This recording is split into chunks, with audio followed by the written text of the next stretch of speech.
चलिए आज हम लोग पढ़ेंगे 12 ज्योग्राफी चैप्टर नंबर 3 को पढ़ेंगे। क्या पढ़ेंगे? चैप्टर नंबर 3 को, जो कि कृषि से संबंधित है। तो हम लोग कृषि से कुछ क्वेश्चन लिए हैं, जो कि क्वेश्चन नॉर्मल क्वेश्चन को नहीं लिए हैं, जो मतलब लगा कि हार्ड है उसी को सिर्फ लिए। नॉर्मल तो सब जानता है, जो नहीं जानते हैं उसको जानना बहुत ज़रूरी है। और नॉर्मल प्रीवियस ईयर क्वेश्चन इसमें डाला हुआ है, उसमें भी है। और बीपीएससी का भी कुछ क्वेश्चन है, बिहार से भी कुछ क्वेश्चन है। मतलब थोड़ा थोड़ा सारा क्वेश्चन लिए हैं। टोटल 50 क्वेश्चन बनाने का प्रयास किए हैं, जो कि सारा इंपॉर्टेंट है। तो आप लोग एक बार जरूर पूरा वीडियो को देखिएगा, लाइक कमेंट सब्सक्राइब जरूर करिएगा। चलिए आइए हम लोग देखते हैं, क्वेश्चन नंबर 1 से स्टार्ट करते हैं। तो देखिए क्वेश्चन नंबर 1 में है कि कृषि योग्य भूमि जो होता है, कृषि योग्य भूमि अर्थ व्यर्थ भूमि किसको कहते हैं? तो देखिए कृषि चैप्टर पढ़िएगा, उसी में दिया हुआ है। इसमें इसमें लिए भी हैं। चलिए देखिए इसका हो जाएगा, आपको आंसर बताइएगा कि किसको बोलते हैं कृषि योग्य अर्थात व्यर्थ भूमि किसको बोलते हैं? जो कि वह भूमि जो जो 5 वर्ष से या उससे अधिक रहती है, उसी को कृषि व्यर्थ भूमि बोलते हैं। यानी कि इसका आंसर क्या हो जाएगा? बॉल हो जाएगा। यहाँ से 5 क्वेश्चन लिए जो कॉस्ट में दिया हुआ था, वो लास्ट में आपको दिखाते हैं, एक आध दो कर लेते हैं। इसके बाद वर्तमान परित भूमि किस अवधि को कहते हैं? वर्तमान परित भूमि किस अवधि को कहते हैं? तो इसमें आप बताइए कौन सा हो जाएगा। चलिए इसका हो जाएगा, आपको एक हो जाएगा। कौन हो जाएगा? 1 वर्ष या उससे कम रहता है उसी को बोलते हैं। सारा क्वेश्चन को अभी दिखाते हैं कहाँ से उठाने से। नेक्स्ट है कि 3 नंबर है कि परती रखने से भूमि को क्या लाभ मिलता है? परती रखने से भूमि को क्या लाभ मिलता है? तो इसका आपको आंसर क्या हो जाएगा बताइएगा। भूमि अस्थायी रूप से अनुपयोगी होती है। दूसरा, भूमि की उर्वरकता स्वाभाविक रूप से वापस आ जाती है। तीसरा, भूमि निर्माण हेतु उपयुक्त बना जाता है। नहीं, इसका हो जाएगा कौन सा? बॉल हो जाएगा। क्या हो जाएगा? बॉल। चलिए 4 नंबर देखिए कि पुरातन परती भूमि किसे कहते हैं? पुरातन परती, अभी सारा चीज़ को दिखाएंगे जो है क्वेश्चन में से लिए हैं। पुरातन परती भूमि किसे कहते हैं? तो इसमें बताइएगा कि भूमि जो 1 वर्ष से कम कृषि रहित होती है। दूसरा, भूमि जो 1 से 5 वर्ष तक कृषि रहित होती है। तीसरा, भूमि जो 5 वर्ष से अधिक कृषि रहित रहती है। तो इसमें हो जाएगा आपको बॉल, यानी कि जो भूमि जो है, भूमि जो 1 से 5 वर्ष तक कृषि रहित रहती है। क्या? भूमि जो कृषि, चलिए देख लीजिए थोड़ा सा, इसमें कहाँ से उठाना से देख लीजिए, एक बार पढ़ लीजिए। देखिए सारा चीज़ को यहीं से उठाएं।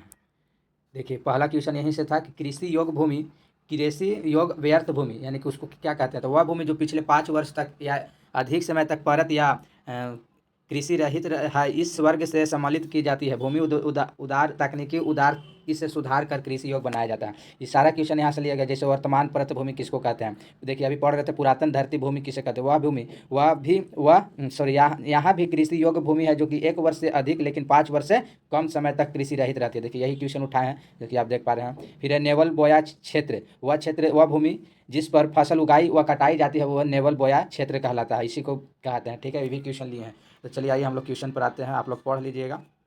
क्वेश्चन किताब चैप्टर नंबर 3 कृषि को पढ़कर सेट को लगाइएगा। सारा question line by line NCERT से लिया गया है। ठीक है, और सारा क्वेश्चन आपको सॉल्व करिएगा। देखिए 5 नंबर हम लोग पढ़ते हैं, 4 नंबर हो गया था। 5 नंबर देखिए कह रहा है कि यदि कोई भूमि 5 वर्ष से अधिक कृषि रहित रहता है, देखिए अभी पढ़े हम लोग, कोई भी भूमि है जो 5 वर्ष से अधिक कृषि रहित रहता है, तो उसे किस वर्ग में रखा जाता है? अभी पढ़े हम लोग किस वर्ग में रखा जाता है? तो वर्तमान परत भूमि में रखा जाता है, कि नेवल बोया गया क्षेत्र में रखा जाता है, कि कृषि योग्य व्यर्थ भूमि में रखा जाता है? तो इसका हो जाएगा सी, यानी कि कृषि योग्य व्यर्थ भूमि में रखा जाता है। जो फर्स्ट नंबर पर पढ़े थे हम लोग, 5 वर्ष से अधिक कृषि रहित रहता है, वो फर्स्ट नंबर का क्वेश्चन था, लिखा इसी से यही लिखा गया था। इसका प्लॉट के खाली लिख दिए। चलिए 6 नंबर देख पा रहे होंगे आप लोग कि कृषि प्रौद्योगिकी को कितने वर्गों में बांटा गया? कृषि प्रौद्योगिकी को कितने वर्गों में बांटा गया? 1 में, 2 में, 3 में, 4 में? कितना में बताइए जल्दी से। कितना भागों में बांटा गया है कृषि योग्य भूमि को? तो 2 वर्गों में बांटा गया है, यानी कि इसका आंसर बॉल हो जाएगा। क्या हो जाएगा? बॉल हो जाएगा। 2 वर्गों में बांटा गया है। आगे देखिए कि भारत जैसे देश में फसल संघनन क्यों आवश्यकता है? देखिए भारत जो होता है, उसमें भारत जैसा देश में फसल बोरा की संघनता क्यों आवश्यक है? तो यहाँ पर के भूमि जो है कि भूमि अधिक है और श्रम कम है। भूमि की कमी और श्रम की अधिकता है, केवल निर्यात बढ़ते हैं। तो 7 नंबर के बताइए कौन सा हो जाएगा। चलिए 7 नंबर के देखिए बी हो जाएगा, यानी कि भूमि की कमी और श्रम की अधिकता। जब भूमि कम रहता है, श्रमिक लोग ज़्यादा रहता है, तो यहाँ पर संघन की आवश्यकता संघन देखने को मिलता है। ठीक है, जाहिर सी बात है कि भूमि कम रहेगा और आबादी ज़्यादा रहेगा, वहाँ पर संघन बना रहेगा, बहुत सारे संघटना होगा। 8 नंबर चलिए हम लोग देख रहे हैं। देखिए 8 नंबर क्वेश्चन है कि आर्द्रता के प्रमुख स्रोत के आधार पर कृषि को कितने वर्गों में बांटा गया है? देखिए अब आर्द्रता के आधार पर कृषि को कितने वर्गों में बांटा गया है बताइए आप लोग। तो इसका भी हो जाएगा 2 वर्गों में, यानी कि बॉल। क्या हो जाएगा? 2 वर्गों में बॉल हो जाएगा। 9 नंबर है कि वर्षा निर्भर कृषि को क्या कहा जाता है? जो वर्षा पर निर्भर रहता है उसको क्या कहते हैं? उत्पादन कृषि, बरानी कृषि, मिश्रित कृषि? बताइए वर्षा पर निर्मित कृषि को क्या कहते हैं? बताइए। या ये भी दोनों दोनों बोलते हैं, बताइए फटाक से। यानी कि इसका हो जाएगा आपको 9 के बॉल हो जाएगा। 9 के क्या हो जाएगा, बरानी कृषि कहते हैं। जो वर्षा पर निर्भर रहता है उस कृषि को क्या कहते हैं, तो बरानी कृषि कहते हैं। चलिए ठीक है, आगे देखिए 10 नंबर क्वेश्चन है कि रक्षित सिंचाई कृषि को मुख्य उद्देश्य क्या है। जो रक्षित सिंचाई कृषि का मुख्य उद्देश्य क्या है, फसल बदलने के लिए, वर्षा के अतिरिक्त जल की कमी को पूरा करने के लिए, अत्यंत जल को भराव के लिए। बताइए 10 नंबर के क्या हो जाएगा, तो 10 नंबर के हो जाएगा आपको बॉल, यानी कि वर्षा के अतिरिक्त जल की कमी को पूरा करने के लिए। चलिए 11 नंबर क्वेश्चन देखिए कि उत्पादन सिंचाई का उद्देश्य क्या है। उत्पादन सिंचाई का उद्देश्य क्या है, फसलों को पर्याप्त मात्रा में पानी उपलब्ध कराना, केवल वर्षा पर निर्भर करना। तो इसका हो जाएगा एप्पल, यानी कि फसलों को पर्याप्त मात्रा में पानी को उपलब्ध कराना। क्या हो जाएगा, इसका हो जाएगा एप्पल हो जाएगा। चलिए आगे हम लोग चलते हैं 12 नंबर क्वेश्चन। यानी कि 12 नंबर क्वेश्चन क्या है कि रक्षित सिंचाई का लक्ष्य क्या है। देखिए रक्षित सिंचाई का लक्ष्य क्या होता है, अधिकाधिक क्षेत्र को पर्याप्त आर्द्रता उपलब्ध कराना, सीमित क्षेत्र में अधिकतम उपज कराना, या फसल विविधीकरण करना, या नोट। 12 के बताइए आप लोग क्या हो जाएगा। 12 क्या हो जाएगा आपको एप्पल हो जाएगा। क्या हो जाएगा, अधिकाधिक क्षेत्र में पर्याप्त आर्द्रता को उपलब्ध कराना। 13 नंबर देखिए कि उत्तर भारत की प्रमुख रबी फसल में कौन सी शामिल है। देखिए उत्तर भारत में भी क्वेश्चन में दिया हुआ है, उत्तर भारत दक्षिण भारत में कौन फसल कहाँ पर होता है, रबी कहाँ के फसल है करके बहुत सारे उसमें दिया है, उसमें से 2-3 क्वेश्चन लिए हैं, बहुत कन्फ्यूज उसमें रहता है। चलिए देखिए 13 नंबर के आंसर लगाइए कि उत्तर भारत में प्रमुख रबी फसल को कौन सा शामिल है, गेहूँ है, अरहर है, कि ज्वार है, कि सभी है। उत्तर भारत के लिए कौन सा रबी फसल है, तो गेहूँ हो जाएगा। 13 क्या हो जाएगा, बॉल, गेहूँ हो जाएगा। आगे है 14 नंबर कि दक्षिण भारत में खरीफ ऋतु की प्रमुख फसल कौन सी है। दक्षिण भारत में खरीफ ऋतु की फसल देखिए ये भी है। अभी उत्तर भारत को हम लोग देखें कि उत्तर भारत में रबी कौन फसल है, और ये देखिए दक्षिण भारत में खरीफ खरीफ ऋतु की प्रमुख फसल कौन सा है, चना, रागी, जौ, सभी। तो 14 नंबर के बताइए आप लोग क्या हो जाएगा, तो रागी हो जाएगा। रागी इसमें दक्षिण में जो है ना कि रागी बहुत ज़्यादा खाया जाता है। रागी मतलब मड़ुआ के आटा। चलिए 15 नंबर देख पा रहे होंगे कि किस प्रकार की सिंचाई में जल निवेश रक्षित सिंचाई अधिक होता है। किस प्रकार क्षेत्र में सबसे ज़्यादा अधिक सिंचाई होता है, बताइएगा। एक हो जाएगा रक्षित सिंचाई, उत्पादन सिंचाई, बरानी सिंचाई। तो 15 के बताइए, तो 15 का हो जाएगा बॉल, यानी कि उत्पादक सिंचाई। क्या हो जाएगा, उत्पादक सिंचाई। आइए आगे देखते हैं 16 नंबर क्वेश्चन को देखते हैं। 16 नंबर क्वेश्चन है कि आर्द्र आर्द्र कृषि क्षेत्र में अतिरिक्त वर्षा जल का एक उपयोग क्या है। आर्द्र कृषि क्षेत्र में अतिरिक्त वर्षा जल का एक उपयोग क्या है, ताजे पानी का जल जल कृषि, या पशुपालन, या वर्षा छाया क्षेत्र का विकसित करना। तो 16 नंबर बताइएगा आप लोग क्या हो जाएगा, तो ताजे पानी का कृषि करना, ताजे पानी में कृषि करना, एप्पल हो जाएगा। क्या हो जाएगा, एप्पल हो जाएगा। 17 नंबर है कि आर्द्र भूमि कृषि में कौन सी फसलें उगाई जाती है। आर्द्र भूमि कृषि में कौन सी फसलें उगाई जाती है। देखिए जो शुष्क होता है उसमें कौन सा फसल उगाई जाती है, रागी, बाजरा, या मूंग, चना, या चावल, जूट, गन्ना, या सभी। तो आर्द्र भूमि में कौन कौन सा उगाया जाता है बताइएगा आप लोग, तो चावल हो जाएगा, जूट हो जाएगा, और गन्ना हो जाएगा, यानी कि इसका आंसर कैट हो जाएगा। चलिए आगे चलिए 18 नंबर क्वेश्चन है कि भारत के किस भाग में चावल की 2 या 3 फसलें उगाई जाती हैं। ये भी बहुत अच्छा क्वेश्चन है। भारत के किस भाग में चावल 2 या 3 फसलें उगाई जाती है, उत्तर पश्चिम भारत में, मध्य भारत में, दक्षिण राज्य और पश्चिम बंगाल में। तो 18 के कौन सा हो जाएगा, तो यही हो जाएगा कैट। क्या हो जाएगा, दक्षिण राज्य और पश्चिम बंगाल, दक्षिण राज्य और पश्चिम बंगाल। आगे है 19 नंबर की पश्चिम बंगाल में चावल के 3 फसल को क्या कहा जाता है। देखिए 19 नंबर है कि ये भी क्वेश्चन पूछा हुआ है और साफ साफ दिया हुआ है। तो क्या बोला जाता है, ओस आमन बोरा। क्या बोला जाता है, ओस आमन बोरा, यानी कि कैट हो जाएगा। आगे 20 नंबर क्वेश्चन है कि भारत विश्व के कुल गेहूं उत्पादन का लगभग कितना प्रतिशत उत्पादन करता है। भारत गेहूं के उत्पादन कितना प्रतिशत करता है विश्व में, तो 5%, 12%, 20%। तो बताइए आप लोग कितना करता है, तो 12.8%, यानी कि बॉल आंसर। पूरा विश्व में भारत गेहूं के उत्पादन 12.8% करता है। भारत पूरा विश्व में 12.8% गेहूं का उत्पादन करता है। आगे बताइएगा 21 नंबर क्वेश्चन कि भारत में गेहूं का 85% क्षेत्र में केंद्रित है। अच्छा, यानी कि भारत में जो गेहूं है वह 85% केंद्रित है, लेकिन किस किस कहाँ पर केंद्रित है, दक्कन के पठार में, तटीय क्षेत्र में, उत्तर गंगा के मैदान में, या मालवा के क्षेत्र में। तो बताइएगा 21 नंबर आप लोग, तो 21 का हो जाएगा कैट हो जाएगा। क्या हो जाएगा, कैट हो जाएगा। उत्तरी गंगा का मैदान व मालवा क्षेत्र में, उत्तरी गंगा के मैदान में, मालवा क्षेत्र में 85% गेहूँ उगाया जाता है। आगे देखिए कि हिमालय पर्वत क्षेत्र में गेहूँ की खेती कितनी ऊंचाई तक। बहुत अच्छा क्वेश्चन 22 नंबर है। मान लेते हैं कि हम लोग हिमालय चल गए, या शिमला, या कहीं पर भी, मतलब हिमालय क्षेत्र में, जम्मू कश्मीर वगैरह से कहीं पर भी हम चल गए, तो खेत की ऊंचाई कितना होना चाहिए ताकि हमारा कृषि या गेहूँ वगैरह उगाया जा सकता है। यानी कि अधिक ऊंचाई होगा तो गेहूँ सब नहीं उगाया जाता, लेकिन वो नियत कितना है ताकि हम वहाँ तक कृषि को हम उगा सकते हैं, साफ साफ दिया हुआ है एनसीईआरटी में। तो 22 नंबर 100 में 1000 मीटर की ऊंचाई पर, या 1700 मीटर की ऊंचाई पर, या 2700 मीटर के ऊंचाई पर। तो इसमें हो जाएगा आपको कैट यानी कि 2700 मीटर के ऊंचाई तक हम लोग खेती कर सकते हैं, गेहूँ उगा सकते हैं। अगर इससे ज़्यादा ऊंचा पर हम लोग गेहूँ की खेती करेंगे तो वह मर जाएगा, नहीं उग पाएगा, ठीक है। इसीलिए 2700 मीटर यानी कि 2700 मीटर कहने का मतलब कितना, तो दो किलो लमसम 2-2.5 किलोमीटर तक हम लोग गेहूँ की खेती कर सकते हैं ऊंचाई पर। आगे देखिए 23 नंबर क्या है कि भारत में गेहूँ की सर्वाधिक उत्पादन किस राज्य में होता है। सबसे ज़्यादा गेहूँ किस राज्य में उगाया जाता है। बिहार, राजस्थान, पंजाब, हरियाणा, उत्तर प्रदेश और मध्य प्रदेश। 23 की बताइए, आप लोग बताइए, क्वेश्चन नॉर्मल है जो सब जानता है। जहाँ सबसे ज़्यादा खेती होता है पंजाब हरियाणा, कहाँ, पंजाब हरियाणा। चलिए आगे देखिए हम लोग 31, 32, 33, 34, 35, 24 नंबर देखिए कि कुल बोए गए क्षेत्र में गेहूं का हिस्सा लगभग कितना प्रतिशत है। देखिए ये भी एकदम बीच में क्वेश्चन दिया था जो उठाया, कुल बोए गए क्षेत्र में गेहूं का हिस्सा जो है ना कि लगभग कितना प्रतिशत है। 24 नंबर के बताइए।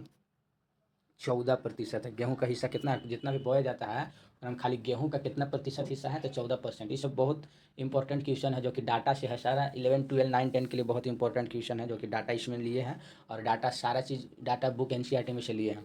चलिए आगे देखिए 25 नंबर, भारतीय सर्वेक्षण विभाग की स्थापना कब हुआ था। देखिए ये भी बहुत अच्छा क्वेश्चन है जो कि आपको लिखा हुआ नहीं था, लेकिन सर्वेक्षण विभाग की स्थापना दिया था। कब हुआ था इसका, 1766, 1867 या 1767। तो 85 की हो जाएगा आपको क्या है, 1767। TRE3 का क्वेश्चन भी है।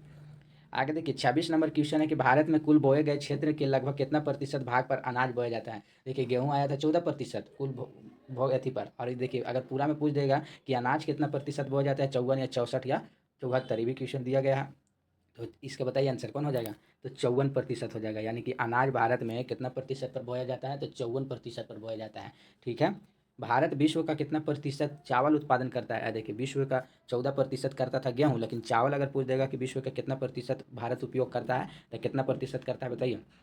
21%, 22%, 23%, यानी कि 27 के कौन हो जाएगा बताइए, यानी कि 22.07%, 22.07%, 22.07% पर जो है कि भारत क्या चीज़ का चावल का उत्पादन करता है। गेहूँ पूछेगा तो 14%।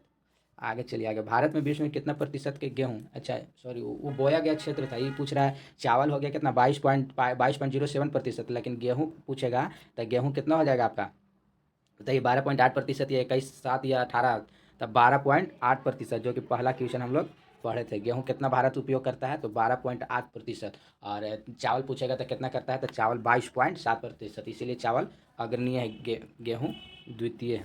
आगे देखिए कह रहा है कि देश के कुल बोए गए क्षेत्र के कितना भाग पर मोटे अनाज। अब देखिए मोटे अनाज, यहाँ से डाटा है आप लोग बहुत इंपॉर्टेंट है, कंफ्यूज बहुत होता है, लेकिन याद करिएगा कि चावल पूछेगा तो 22.07%, गेहूँ पूछेगा तो 12.8%, लेकिन मोटा अनाज पूछेगा तो कितना हो जाएगा 28, 29 के, यानी कि हो जाएगा आपको 16.5%। 16 पॉइंट कितना, 5%, 16.5%। याद रखिएगा, डाटा जरूर याद रखिएगा। आप देखिए भारत विश्व में कितना प्रतिशत मूंगफली, अब देखिए मूंगफली कितना प्रतिशत भारत करता है मूंगफली, तो मूंगफली 18.8%, 18.8%। सब कन्फ्यूज नहीं होइए, एकदम आराम आराम से याद करिए। पहले याद कर लीजिए चावल सबसे ज़्यादा था कितना, 22.07%। इसके बाद फिर याद करिए गेहूँ कितना था, तो गेहूँ आपको कितना था, 21 पॉइंट, गेहूँ कितना था, तो 12.8%। गेहूँ कितना था, 12.8%, ठीक है। मोटा अनाज कितना था, तो 16.5%। और अब आ गया क्या चीज़, मूंगफली कितना है, 18.8%, 18.8%, 18.8%। चलिए यहाँ तक याद हो गया होगा। आगे देखिए भारत में चाय की खेती असम के ब्रह्मपुत्र घाटी में कब से प्रारंभ हुआ था। ये भी लाइन जो है कि एनसीईआरटी के है कि असम घाटी में चाय की खेती कब से प्रारंभ हुआ था। 21 नंबर की क्वेश्चन बताइएगा। 31 का हो जाएगा बॉल, यानी कि 1840 से। कब से, 1840 से, 1840 से। चाय की पत्ती में प्रचुर मात्रा में क्या पाया जाता है, चाय के पत्ती में प्रचुर मात्रा में कैफीन पाया जाता है, टैनिन पाया जाता है, कि दोनों पाया जाता है। जल्दी बताइए, बहुत अच्छा क्वेश्चन है। 35 नंबर, यानी कि दोनों पाया जाता है, क्या कैट हो जाएगा। विश्व का कितना प्रतिशत भारत में चाय होती है, विश्व के कितना प्रतिशत भारत में चाय होती है, 53.2%, 55%, 44.2%। तो इसका हो जाएगा एप्पल, यानी कि 53.2% चाय होती है, 53.2% चाय होती है। सबसे ज़्यादा क्या होता है, गेहूँ, सबसे ज़्यादा गेहूँ, फिर क्या होता है मोटा अनाज, फिर क्या होता है, सॉरी सबसे ज़्यादा चावल, गेहूँ, मोटा अनाज, फिर क्या था चाय और मूंगफली। से आपका डाटा देख लीजिएगा एक बार, बहुत डाटा आगे पीछे है। आइए देखिए हम लोग देखते हैं कि कॉफ़ी उत्पादन में भारत का कौन सा स्थान है। कॉफ़ी जो हमारा आया था सबसे पहला स्थान जो है कि ब्राज़ील के है। किसका, ब्राज़ील, जो कि हमको बाबाबुदन के पहाड़ी से होता है कॉफ़ी सबसे ज़्यादा। भारत में जो है कि अरेबिका और रोचेस्टा प्रकार के होता है जो कि यवन से लाया गया था। भारत कौन सा स्थान है, तो 8वां स्थान है। कौन सा स्थान है, 8वां स्थान है, ठीक है। पहला ब्राज़ील है। आगे देखिए अब यहाँ से PYQ स्टार्ट हो गया, क्या हो गया PYQ, यानी कि सारा क्वेश्चन TRE 1 2 3 का पूछा गया है क्वेश्चन, वही सारा को लिए हैं। देखिए कृषि रिपोर्ट 2017 के मुताबिक भारत विश्व में दूसरा बड़ा देश है, मतलब दूसरा बड़ा देश है क्या चीज़ में, चावल में, कपास में, गन्ना में। तो गन्ना में दूसरा है, चावल में भी दूसरा है, और शायद कपास में भी दूसरा है, यानी कि इसका लगाइए डॉग, क्या लगाइए डॉग, यानी कि सभी में भारत दूसरा है। पहला स्थान पर कौन है, तो चीन हो जाएगा पहला स्थान पर। आगे चलिए हम लोग 35 नंबर 36 नंबर देख पा रहे हैं कि विश्व के कच्चे पटसन का प्रमुख उत्पादन कौन सा देश है। कच्चा पटसन कहाँ सबसे ज़्यादा उगाया जाता है बताइए, भारत में, बांग्लादेश में, स्कॉटलैंड में, कहाँ उगाया जाता है बताइए। पटसन सबसे ज़्यादा कहाँ कच्चे के रूप में भारत में उगाया जाता है, कहाँ भारत में उगाया जाता है। 37 नंबर निम्न में से कौन सा देश विश्व में गेहूं का सबसे बड़ा निर्यात है। देश गेहूं का सबसे बड़ा निर्यात देश कौन सा है, सबसे ज़्यादा गेहूं का निर्यात कौन सा देश करता है बताइए। अमेरिका, रूस, कनाडा, अमेरिका, रूस, कनाडा, यानी कि इसका हो जाएगा सबसे बड़ा कौन सा है, तो रूस हो जाएगा। कौन हो जाएगा, रूस हो जाएगा।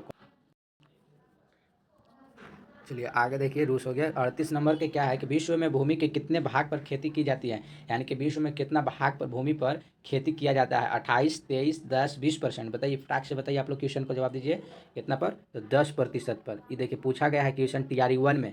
तो हम लोग पढ़े थे विश्व में भूमि के कितने भाग पर खेती की जाती है, जो शुरू पेज में था तो 11% सही था, लेकिन यहाँ दिया है कितना, पूछा है 10%, यानी कि 10 11 लगभग अगर आता है तो 10 11 मार दीजिएगा, ठीक है, क्योंकि क्वेश्चन ये सब पूछा हुआ है क्वेश्चन, ठीक है। 39 नंबर, कृषि के दृष्टि से विषुवतीय क्षेत्र में क्या महत्व है। कृषि के दृष्टि से विषुवतीय क्षेत्र में क्या महत्व है। व्यापक वाणिज्य कृषि, मिट्टी की खराब गुणवत्ता जो कृषि के लिए उपयुक्त नहीं है, इसमें विविध प्रकार के फसलें होती हैं। तो 39 नंबर क्वेश्चन को हो जाएगा आपको कैट, क्या हो जाएगा कैट, इसमें विभिन्न प्रकार के क्या होती है, फसलें होती है, विभिन्न प्रकार के क्या होती है। चलिए 40 नंबर देख पा रहे होंगे हम लोग कि निम्न में से कौन सा कारक अमेरिका में गेहूं के उत्पादन में योगदान देता है। कौन सा कारक है जो कि अमेरिका में गेहूं के लिए, उन्नत कृषि प्रौद्योगिकी या अनुकूलन या जलवायु या व्यापार सिंचाई प्रणाली। 40 नंबर के बताइए तो एप्पल हो जाएगा, उन्नत कृषि प्रौद्योगिकी, उन्नत कृषि प्रौद्योगिकी यानी कि एप्पल। 41 नंबर क्वेश्चन है कि विश्व के कौन सा देश 2022 में कपास का सबसे बड़ा उत्पादन था। विश्व के कौन सा देश जो है कि कपास का सबसे बड़ा उत्पादन था, तो कौन सा कपास सबसे ज़्यादा कौन सा उत्पादन करता था, ये भी क्वेश्चन पूछा हुआ है। TRE 1 का क्वेश्चन है 11 12 का, यानी कि चीन। आगे देखिए 42 नंबर कह रहा है कि कौन सा देश है जो 2022 में दुनिया में दूध का सबसे बड़ा उत्पादन बना था, दूध के सबसे बड़ा उत्पादन। 42 नंबर के बताइए आप लोग कौन सा हो जाएगा, तो हमारा भारत, हमारा भारत। आगे देखिए 43 नंबर क्वेश्चन है कि बिहार के किस जिले में, देखिए बिहार से थोड़ा सा क्वेश्चन है कि बिहार के किस जिले में चीनी का उत्पादन सर्वाधिक होता है। तो कहाँ हो जाएगा, पूर्वी चंपारण, पश्चिमी चंपारण, सारण, एक से अधिक।